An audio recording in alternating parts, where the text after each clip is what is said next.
Our top story: sharp divisions have rocked the Bipartisan Talks Committee over the reconstitution of the Independent Electoral and Boundaries Commission ahead of the oral submissions by the IEBC secretariat and the selection panel set for Friday. While the reconstitution of the electoral body began in February, the Azimio side has demanded for a fresh political process to fill in 4 vacant positions. And as Giverson Maina reports, IEBC Chief Executive Officer Hussein Marjan and IEBC Selection Panel Chair Dr. Nelson Makanda will be the first set to appear before the team, with oral submission process for all stakeholders slated to last a whole week. Here's that report. The National Dialogue Committee, engaging in the bipartisan talks between the government and the opposition, will start hearing oral submissions from various stakeholders on Friday this week.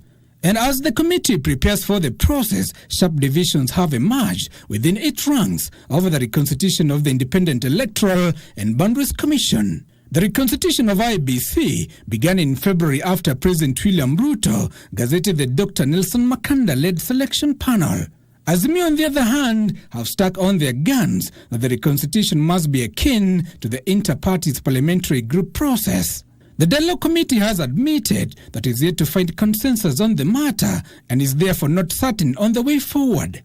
We don't want the media to walk out of here saying all agreed, because we all know, for example, there's convergence of the need to reconstitute the IEBC. But the how is not been agreed. The co-chairs of the talks now say they have invited the IEBC secretariat and the IEBC selection panel to submit their views in an open forum.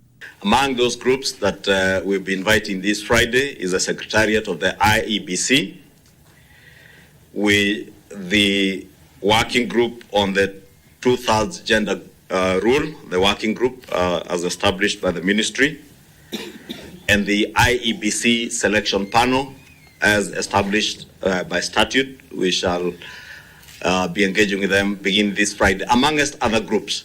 After the conclusion of the stakeholders forum, expected to last a week, the committee will therefore discuss proposals tabled by the Kenya Kwanza and Azimio coalitions in an attempt to break the deadlock. We shall then sit and now begin that difficult work of being able to bring all those views, those from our side and those from our colleague side, and benefiting from the knowledge of other Kenyans, putting them together, and hopefully within the 60 days, at the end of the 60 days that we gave ourselves, be able to come up with a report that we have resolved all the issues that we put before us. In light of the increased palm prices, the Azimio side insists it has not abandoned the discussion on the cost of living. The difficult issue of the high cost of living, we will deal with it as an interim measure. How do we look at it? So that, again, I know that there will be probably memoranda that we presented, but these are some of the issues on our side, for example, and we know that Kenya Kwanza have their list of interim measures.